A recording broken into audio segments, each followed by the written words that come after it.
In this week's episode of Kabaneri of the Iron Fortress, after escaping the clutches of a massive Kabaneri-fused creature, the crew finally arrives at a safe station to relax, enjoy each other's company, and of course celebrate Tanabata, which is some sort of ritualistic holiday where everybody writes down their favorite wish and they put it on a bamboo tree.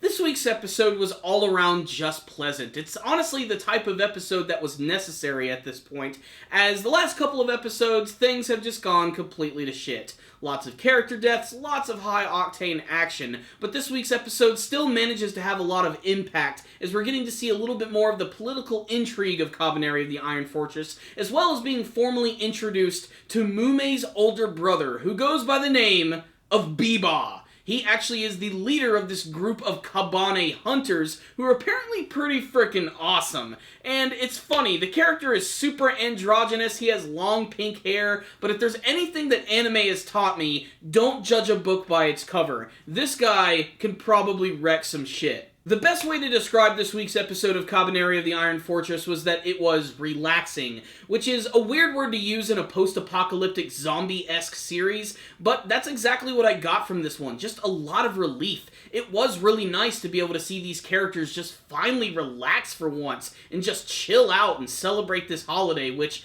at least according to the beginning half of the episode, Mumei did not celebrate this holiday. However, she starts to get memories of her mother, and apparently Mumei is not even her real name. She was originally known as Hatsumi, and it wasn't until she met Biba that she actually got her name of Mumei. Despite that, she is dedicated to everything that is Biba. When he appears at the end of the episode with the other group of hunters, she runs up immediately to meet him, and at first glance, he actually does seem like he's kind of a cool guy, but it's very obvious that he's doing something behind the scenes which is not quite right, and might even have something or some connection to the origins of the Kabane themselves.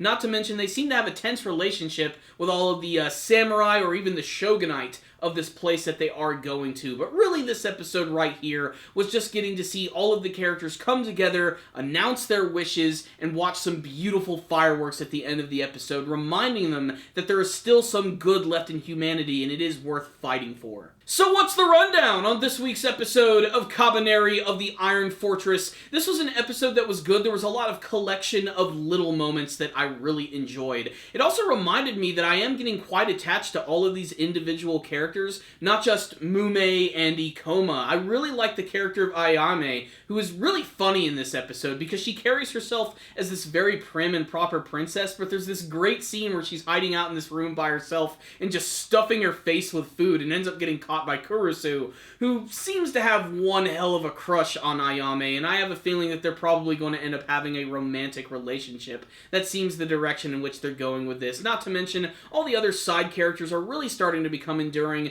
The character of Kuchika, who is one hell of a barterer, not to mention Ikoma's friend, who at the beginning of this episode, they end up getting accosted by this samurai when they go to this, shop to try and get some brand new materials, and I love that he ends up getting right in his face. It was really funny, probably knowing that no matter what he said, Ikoma was probably going to jump in and start kicking all sorts of ass. But it was also the moments with Mumei in this week's episode when she was confronted by Ikoma, mentioning that you should strive to be a human again, you should want to have your old name of Hatsumi so that you can honor your parents, and of course, he just doesn't trust this Biba guy. I can't wait to learn a little bit more about these hunters and the exploits that they go on. Of course, I'm getting more parallels to Attack on Titan. These guys are essentially the Recon Corps, the Survey Corps, whatever you want to call them. They go out into the field and do all the dangerous wet work. But clearly they're doing something that's not quite right, but they are viewed by a lot of the citizens as essentially being the heroes of the series. But I'm going to have to trust Ikoma on this one.